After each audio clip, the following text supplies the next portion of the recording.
사무엘하 3장 1절부터 21절까지 말씀입니다. 주신 말씀 중에 1절부터 16절 그리고 21절 말씀을 함께 교독하겠습니다. 구약성경 466쪽입니다. 주신 말씀을 교독하겠습니다. 하나님의 말씀입니다. 사울의 집과 다윗의 집 사이에 전쟁이 오래매 다윗은 점점 강하여 가고 사울의 집은 점점 약하여 가니라. 다윗이 헤브론에서 아들들을 낳았으되 맏아들은 암논이라 이스라엘 여인 아히노암의 소생이요 둘째는 길르압이라 갈멜 사람 나발의 아내였던 아비가일의 소생이요 셋째는 압살롬이라 그술왕 달메의 딸 마아가의 아들이요 넷째는 아도니아라 학기스의 아들이요 다섯째는 스바데아라 아비달의 아들이요 여섯째는 이드르암이라 다윗의 아내 에글라의 소생이니 이들은 다윗이 헤브론에서 낳은 자들이더라.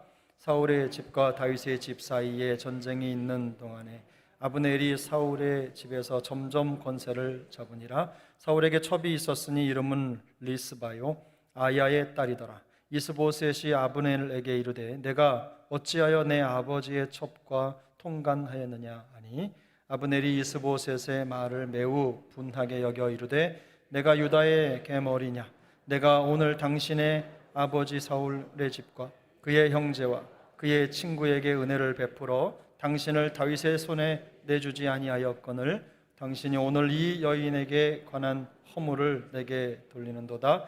여호와께서 다윗에게 맹세하신 대로 내가 이루게 하지 아니하면 하나님이 아브넬에게 벌 위에 벌을 내리심이 마땅하니라. 그 맹세는 곧 이 나라를 사울의 집에서 다윗에게 옮겨서 그의 왕위를 단에서 브엘세바까지 이스라엘과 유다에 세우리라 하신 것이니라 하매 이스보셋이 아브넬을 두려워하여 감히 한마디도 대답하지 못하니라. 아브넬이 자기를 대신하여 전령들을 다윗에게 보내어 이르되 이 땅이 누구의 것이니까 또 이르되 당신은 나와 더불어 언약을 맺사이다. 내 손이 당신을 도와 온 이스라엘이 당신에게 돌아가게 하리이다 하니 다윗이 이르되 좋다. 내가 너와 언약을 맺거니와 내가 내게 한 가지 일을 요구하노니 나를 보러 올 때에 우선 사울의 딸 미가를 데리고 오라. 그리하지 아니하면 내 얼굴을 보지 못하리라 하고 다윗이 사울의 아들 이스보셋에게 전령들을 보내 이르되 내 처 미가를 내게로 돌리라. 그는 내가 전에 블레셋 사람의 포피 100개로 나와 정혼한 자니라 하니 이스보셋이 사람을 보내 그의 남편 라이스의 아들 발디엘에게서 그를 빼앗아오매 그의 남편이 그와 함께 오되 울며 바후림까지 따라왔더니 아브넬이 그에게 돌아가라 하매 돌아가니라. 21절 함께 읽습니다. 아브넬이 다윗에게 말하되 내가 일어나 가서 온 이스라엘 무리를 내 주 왕의 앞에 모아 더불어 언약을 맺게 하고 마음에 원하시는 대로 모든 것을 다스리시게 하리이다 하니 이에 다윗이 아브넬을 보내매 그가 평안히 가니라. 아멘.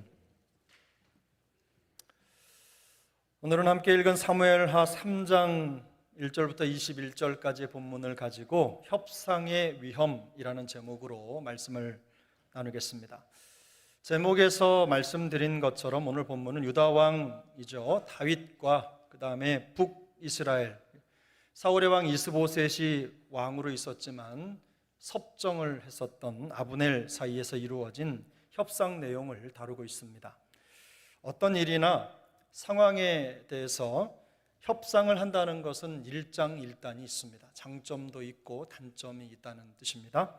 뭔가를 얻기 위해서 다른 것을 포기해야 되기 때문입니다. 그러므로 협상은 좋은 것일 수도 있지만 한편으로는 매우 치명적인 결과를 만드는 과정이 될 수도 있습니다. 다윗이 유다의 왕이 된 이후에 유다와 북이스라엘 사이에는 7년 6개월이라고 하는 긴 시간 동안 전쟁이 있었습니다. 이 전쟁의 기간은 다윗이 헤브론으로 옮겨서 왕이 된 그 기간을 말합니다. 그 기간 동안 다윗은 전쟁뿐만 아니라 그 전쟁 중에도 무려 6명이나 되는 아내를 거느리고 그 아내들을 통해서 자녀를 낳았습니다. 본문 1절을 보면 사울의 집과 다윗의 집 사이에 전쟁이 오래매 다윗은 점점 강하여 가고 사울의 집은 점점 약하여 가니라라고 말씀을 합니다. 다윗의 가족이 많아졌다는 사실이 마치 다윗이 점점 강해져 가는 모습을 보여주는 것 같은 인상을 줍니다. 하지만 꼭 그런 것만은 아닙니다. 오히려 반대로 다윗의 집안에 이렇게 번성하고 강해지는 과정은요, 나중에 일어날 다윗 왕가와 이스라엘 왕국의 분열 역사를 잉태하고 있기 때문입니다. 유다와 북이스라엘 사이에서 끊임없는 전쟁이 진행되는 동안 다윗은 여러 번 결혼식을 올렸습니다. 그 사이에서 자녀들이 태어났는데요, 다윗이 헤브론으로 올라갈 때는 아내가 둘이었습니다. 그런데 헤브론에 올라가서 4명의 아내를 더 얻은 겁니다. 더 맞이한 거죠. 그래서 헤브론에 거하는 동안 이 6명의 아내가 각각 아들을 낳았는데, 오늘 기록된 본문 2절부터 6절까지가 바로 그 내용입니다. 근데 성경은 다윗이 취한 아내와 아들들의 이름을 열거하면서 그 여인들이 어느 지역 출신인지를 기록합니다. 이것은 당시에 다윗의 결혼이 우리가 생각하는 그저 로맨스죠. 로맨틱하게 서로 사랑해서 이루어진 결혼이 아니라 상당 부분 정치적인 목적에서 이루어진 결혼이라는 것을 충분히 짐작할 수 있습니다. 그러니까 다윗은 사랑하는 여인과 로맨틱한 결혼을 했다기보다는 다분히 정치적인 목적을 가지고 정략 결혼을 한 것입니다. 나중에 사무엘하 후반부에 다루겠지만 이런 정략 관계에서 태어난 아들들은요, 훗날 다윗의 속을 썩이는 자식들이 되어서 다시 등장을 하게 됩니다. 본문을 보면 북이스라엘의 군대 장관이었던 아브넬의 결혼에 대한 부분도 함께 기록이 되어 있습니다. 6절 7절을 같이 한번 보시죠. 6절 7절입니다. 사울의 집과 다윗의 집 사이에 전쟁이 있는 동안에 아브넬이 사울의 집에서 점점 권세를 잡으니라. 사울에게 첩이 있었으니 이름은 리스바요 아야의 딸이더라. 이스보셋이 아브넬에게 이르되 내가 어찌하여 내 아버지의 첩과 통간하였느냐 하니, 무슨 말입니까? 아브넬이 권력이 있으니까 이제 사울의 아내였던 사람을 자기의 아내로 맞아들여서 결혼을 한 겁니다. 아브넬은 북이스라엘의 최고의 권력자니까 자기의 힘을 과시한 거죠. 사울의 아들 이스보셋이 왕으로 있기는 했지만 아무런 영향력도 없는 바지사장에 불과했습니다.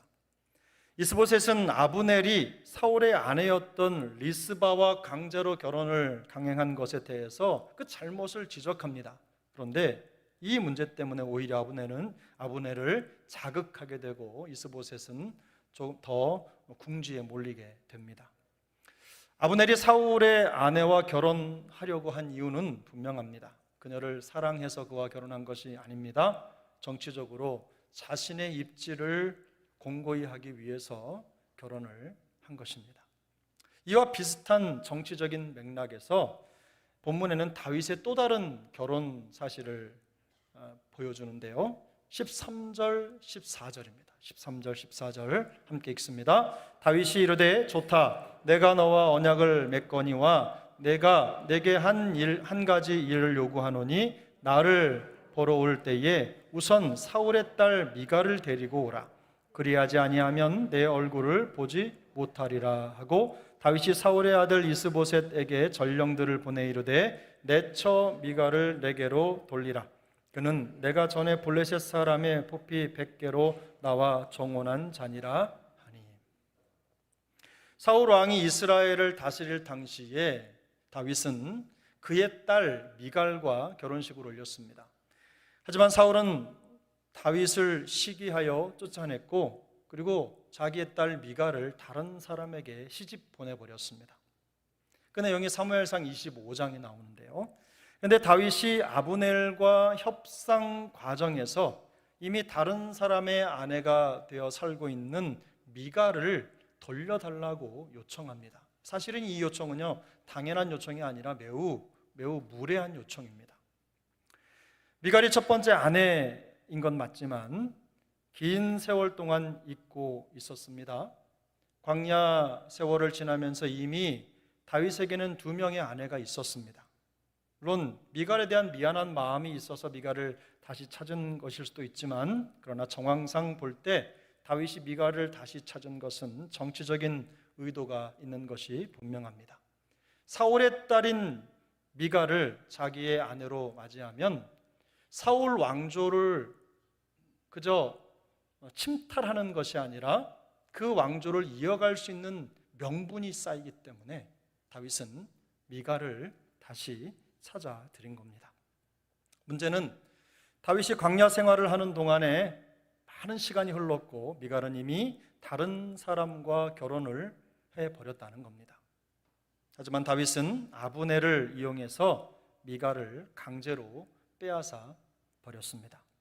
사무엘하 3장 16절을 보면 그의 남편이 그와 함께 오되 울며 바후림까지 따라왔더니 아브넬이 그에게 돌아가라 하매 돌아가니라 라고 말씀합니다.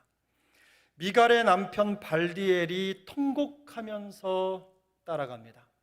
끌려가는 아내의 뒷모습을 보면서 울면서 통곡하고 있는 거예요. 그렇게 통곡하고 울어도 상황은 바뀌는 게 아무것도 없습니다. 누가 봐도 기가 막힌 상황입니다. 그런데 성경은 이 가슴 아픈 상황을요, 아주 짧은 한 구절로만 설명을 합니다. 이런 상황이 중요하지 않기 때문에 추가 설명이 없는 것은 아닙니다. 성경은 다윗의 이런 잘못된 선택과 협상 과정의 결과를 앞으로 이어질 그의 생애를 통해서 차곡차곡 드러내 보여줄 것이고요, 시간의 역사를 통해서 더 분명하게 나타내 보여줄 것입니다. 유다의 왕이 된 다윗의 삶에는요, 큰 변화들이 있었습니다. 많이 있었죠. 지금까지 수많은 변화의 과정을 광야를 지나면서 겪고 여기까지 왔지만 헤브론에서 7년 6개월 동안 유다의 왕으로 다스리는 기간 동안 경험한 일들은 그의 삶의 또 다른 분기점이 되고 있습니다. 그 기간은 하나님의 약속이 성취되는 희망의 시간이었습니다. 동시에 고통스러운 가족사의 비극과 왕국의 분열이라고 하는 참혹한 나라의 미래를 잉태하는 뼈아픈 절망의 시간이기도 했습니다. 오늘 본문에 나온 다윗의 아들 중 3명은요, 권력에 대한 야욕 때문에 살해를 당합니다. 그래서 형장의 이슬로 없어져요. 죽임을 당하는 거죠. 그 아들 중에 한 사람은 아버지를 죽이겠다고 쫓아오기도 했어요. 집안이 완전히 무너지는 겁니다. 다윗의 현실을 생각해 볼 때 이런 참혹한 아픔이 바로 이 7년 6개월의 헤브론의 기간 동안에 자라나고 있는 겁니다. 물론 다윗의 현실을 생각할 때 통일 이스라엘의 왕이 되기 위해서 풀어야 할 문제가 많았던 것은 사실입니다. 다윗은 어떻게든 무력이 아니라 평화적인 방법으로 남유다와 북이스라엘을 하나로 묶고 통일 왕국의 왕이 되기를 원했습니다. 이런 이유 때문에 그는 주변 나라의 공주들과 정략 결혼을 하고 북이스라엘의 섭정이죠, 아브넬이 정당하지 않은 권력을 행사하고 있는 것을 알고 있으면서도 그 불의한 자와 협상을 시도합니다.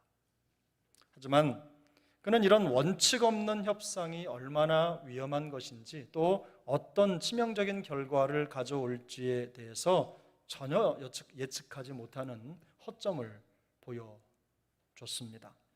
다윗이 보여준 원칙 없는 협상이죠. 원칙 없는 협상의 허점은 무엇입니까? 첫 번째는요, 정략 결혼입니다.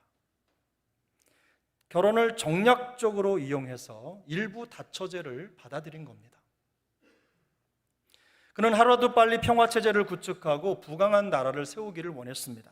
하지만 성경은 다윗이 취한 이 일부 다처제를 허락한 적이 없습니다.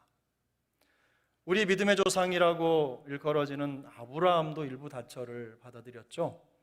아브라함을 비롯한 성경 속의 인물들이 믿음의 조상들이 일부 다처제를 취했다고 해서 그것이 성경적으로 옳은 것은 아닙니다. 성경에 기록되어 있다고 해서 그것이 성경적이지는 않은 거죠. 오히려 성경은 그렇게 하지 말라고 말씀합니다. 신명기 17장 16절부터 19절까지의 내용인데요, 우리 같이 그 내용을 천천히 읽어보겠습니다.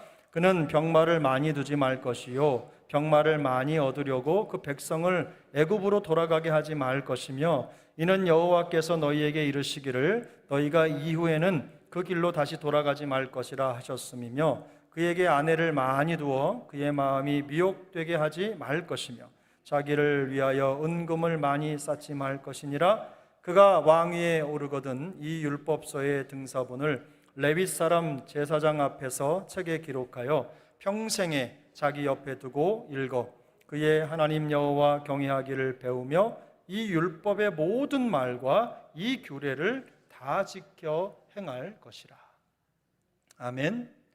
이 말씀은 하나님께서 모세에게 하신 말씀인데, 이스라엘이라고 하는 나라 이제 훨씬 이전이죠.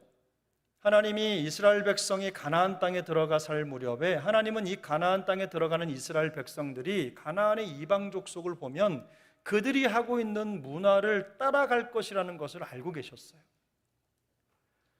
그래서 만약 그 백성들이 왕을 원하면 그대로 하되, 왕은 이렇게 해야 된다라고 하는 지침을 주셨는데, 그 바로 지침이 오늘 읽은 본문입니다. 지나치게 군대를 키우려고 하지 말 것이며, 또 아내를 많이 두어 마음이 미혹되지 않도록 하라라고 말씀을 하셨어요. 그리고는 왕위에 오르는 모든 자는 이 율법책을 평생에 자기 옆에 두고 읽어서 그 율법의 모든 말과 규례를 지켜야 한다고 엄히 말씀을 하셨습니다. 그런데 다윗이 이런 하나님의 말씀을 버리면서까지 주변 나라들의 정치 문화를 답습하여서 정략 결혼을 한 것입니다. 분명히 잘못된 겁니다. 다윗은 하나님의 말씀을 철저히 무시했습니다. 두 번째, 다윗이 보여준 원칙 없는 협상의 허점은 불의와 타협을 한 것입니다. 다윗은 북이스라엘의 실권자였던 아브넬과 협상을 했습니다. 이스라엘의 통일 왕국을 이루고자 하는 일념으로 그와 거래를 한 것입니다. 하지만 아브넬은 불의한 방법으로 권력을 취한 불법자입니다. 거기에 더해서 다윗은 이 아브넬과의 협상 과정, 이 모든 것을 성사시키는 조건으로 이미 다른 사람의 아내가 된 미갈을 강제로 빼앗아 오라는 불법적이고도 비성경적인 요청도 서슴지 않았습니다. 자신의 목적을 이루기 위해서 권력을 마음대로 사용하고 있는 것입니다. 이처럼 다윗은 자기의 목적을 성취하기 위해서 하나님의 말씀을 무시하면서까지 이방 문화와 타협하고 불법한 자와 거래하는 원칙 없는 협상의 허점을 드러내고 말았습니다. 물론 이런 협상을 통해서 통일 왕국이라는 목표에 한 발 더 다가설 수 있었던 것은 사실입니다. 그러나 이것은 분명 성경적인 방법은 아닙니다. 다윗의 이런 모습은요, 과거 하나님의 말씀을 무시하고 자기 생각대로 타협하며 행동했던 사울의 모습과 다르지 않습니다. 하나님은 다윗을 사윗 같지 않기 때문에, 그와 같지 않기 때문에 그를 선택하고 이스라엘의 왕으로 삼으셨어요. 그런데 그가 왕이 돼서 통치를 시작할 무렵에 사울과 똑같은 모습을 전철을 밟고 있는 거예요. 결국 말씀을 무시한 이 죄는 부메랑이 돼서 고통스러운 가족사와 왕국 분열이라고 하는 참혹한 결과로 되돌아오고 말 것입니다. 앞에서 말씀드린 대로 협상은 무엇인가 얻는 것이 있으면 반드시 잃는 것도 있는 동전의 양면 같은 특징이 있습니다. 우리가 살아가다 보면요, 타협도 하고 협상도 하게 됩니다. 이 타협이나 협상의 과정이 항상 나쁜 건 아니지만 이 타협이나 협상의 과정을 또 반드시 거쳐야 되는 상황이 생길 때도 있어요. 피할 수 없는 일이 있는 거죠. 하지만 그리스도인들에게는요, 어떤 경우에도 놓쳐서는 안 되는 협상의 원칙이 있습니다. 그 원칙은 하나님의 말씀입니다. 성도와 교회는 협상 잘해서 평화를 만들어가는 집단이 아닙니다. 협상 잘하고 말 잘해서 풀어가는 그런 집단이 아니에요. 그런 공동체가 아니에요. 더구나 세속적인 문화나 비성경적인 원리와 타협하고 협상하는 것은 장차 우리의 신앙을 위태롭게 만드는 치명적인 결과를 초래할 것입니다.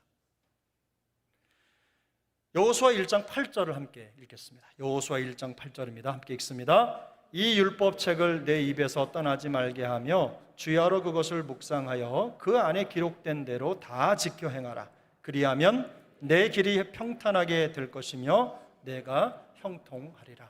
아멘. 우리 한 번 더 읽겠습니다. 이 율법책을 내 입에서 떠나지 말게 하며 주야로 그것을 묵상하여 그 안에 기록된 대로 다 지켜 행하라. 그리하면 내 길이 평탄하게 될 것이며 내가 형통하리라. 아멘. 하나님은 가나안 땅 정복을 앞둔 여호수아에게 가나안 왕들과 어떻게 하면 잘 협상해서 타협해서 평화로운 왕국을 세울 것인지를 말씀해 주시지 않았어요. 그들과 어떻게 하면 거래를 잘해서 너희가 얻을 것 얻고 또 줄 것 주고 평화롭게 싸우지 않고 그 땅에서 너희의 왕국을 세울지 그 비법을 가르쳐 주신 적이 없습니다. 하나님이 여호수아에게 주신 단 하나의 비결은 말씀 순종입니다. 앞으로 치러야 할 전쟁에서 승리할 수 있는 최고의 방법은 하나님이 주신 말씀을 묵상하고 그것을 다 지켜 행하는 것이었습니다. 내 길이 평탄하게 될 것이며 형통하게 될 것이라 라는 말씀은요, 앞으로 아무런 어려움이 없을 것이라는 말씀이 아닙니다. 돈도 많이 벌고 명예도 얻어서 백만장자와 같은 부자가 될 것이라는 약속도 아닙니다. 우리가 하나님의 말씀을 따르고 그 법을 잘 지킬 때 우리를 넘어지게 하는 걸림돌들을 피할 수 있을 것이라는 약속입니다. 어떤 상황 속에 있더라도 하나님은 너희 하나님이 되고 너희에게 은혜를 베풀어 주실 것이라고 하는, 하나님의 은혜가 공급되는 것이 끊어지지 않을 것이라고 하는 약속의 말씀이에요.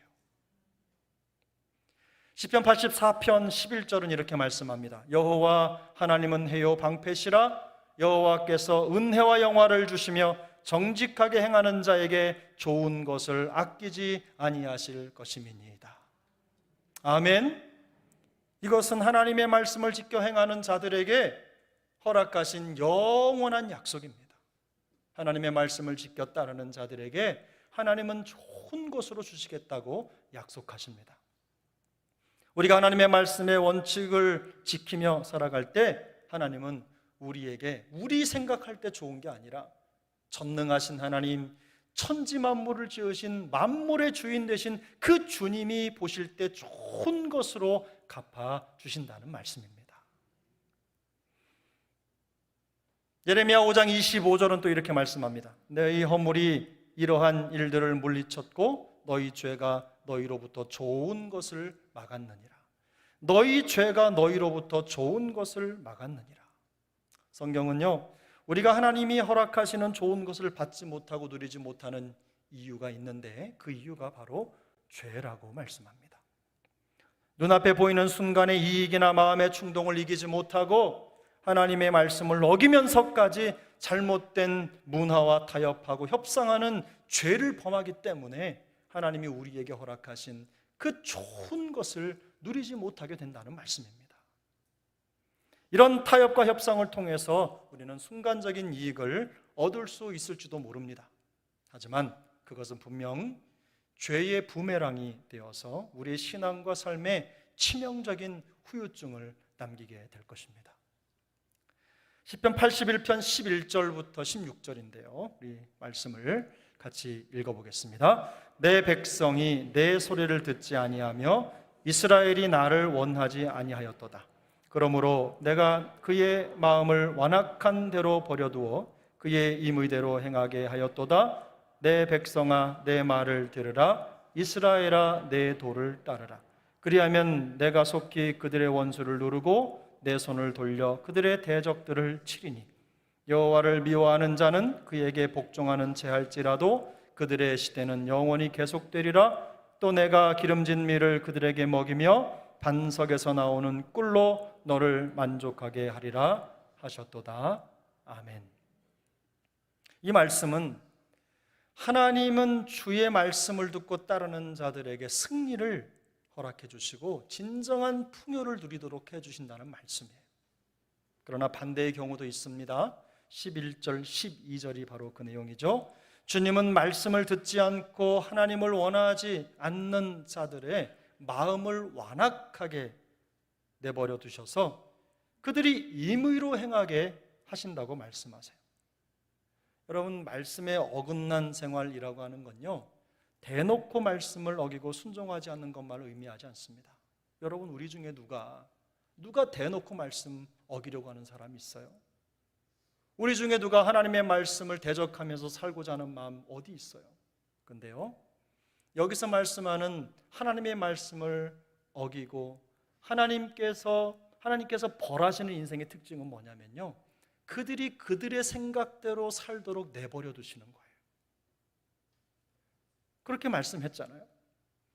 내가 그의 마음을 완악한 대로 버려두어서 그의 임의대로 행하게 하셨도다. 말씀에 굴복하지 않고 자기의 고집대로 살면서 이런저런 변명을 늘어놓고 자기가 원하는 대로만 살려고 하는 결심을 가진 사람들, 바로 이런 사람들이 하나님의 말씀에 어긋난 사람들입니다. 이런 사람들은 결국 하나님의 풍성을 누리지 못하게 될 것이라고 말씀합니다.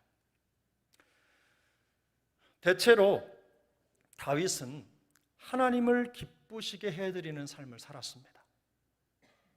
그걸 모르는 사람은 없습니다. 성경 속에 등장하는 다른 어떤 누구보다도 예수님을 가장 많이 닮은 사람이 다윗입니다. 예수님의 그림자죠. 그리고 영적으로나 인격적으로나 전혀 뒤처지지 않는 탁월한 인물입니다. 그렇다고 해서 그에게 안타깝고 약한 부분이 없었던 것은 아닙니다. 그에게도 치명적인 허점이 있었고 그 허점은 그의 생애에 수많은 부정적인 결과를 초래하고 말았습니다. 하지만 성경은 그가 최종적으로 하나님의 마음에 합한 사람이라고 하는 평가를 내립니다.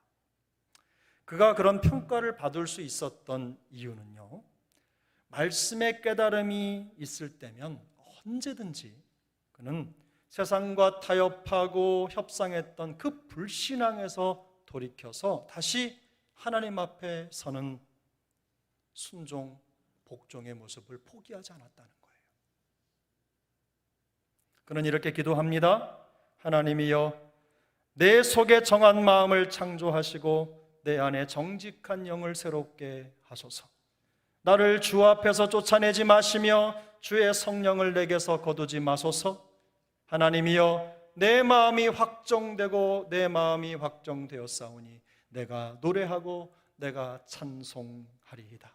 주여, 내게 은혜를 베푸소서.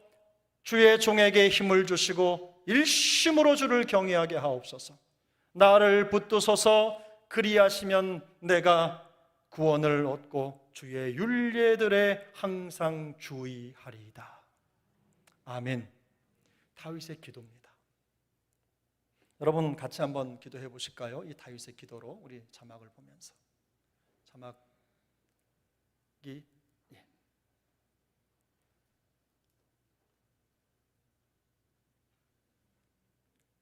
읽겠습니다. 하나님이여, 내 속에 정한 마음을 창조하시고 내 안에 정직한 영을 새롭게 하소서. 나를 주 앞에서 쫓아내지 마시며 주의 성령을 내게서 거두지 마소서. 하나님이여, 내 마음이 확정되고 확정되었사오니 내가 노래하고 내가 찬송하리이다. 주여, 내게 은혜를 베푸소서. 주의 종에게 힘을 주시고 일심으로 주를 경외하게 하옵소서. 나를 붙드소서. 그리하시면 내가 구원을 얻고 주의 율례들에 항상 주의하리이다. 아멘. 아멘. 시편에 있는 말씀을 제가 여기저기서 갖다가 만들어서 하나로 만들어 봤어요. 이 기도가 우리의 기도가 될 수 있기를 바랍니다. 우리는 구원받은 사실과 상관없이 세상 문화와 타협하고 믿음을 협상하는 안타깝고 약한 본성을 벗어날 수 없습니다. 그게 우리의 한계입니다. 하지만 말씀의 선을 넘어서 우리가 인식하고 있는 한, 우리가 알고 있는 그 말씀, 우리가 이미 마음속에 가지고 있는 말씀을 인식하고 있는 한 그 말씀의 선을 넘어서 세상과 타협하고 불의와 협상하는 이 불신앙을 거부할 수 있는 용기가 우리 모두에게 있길 바랍니다. 다윗처럼 매일 매 순간 하나님께 붙들어 주시기를 부르짖어 기도할 수 있길 바랍니다. 말씀의 지혜로 신앙의 허점을 극복할 수 있길 바랍니다. 성령을 따라 행하면서 타협과 협상이 아니라 말씀 순종으로 형통의 인생을 열어가는 우리 모두가 될 수 있기를 예수님의 이름으로 축복합니다. 기도하겠습니다.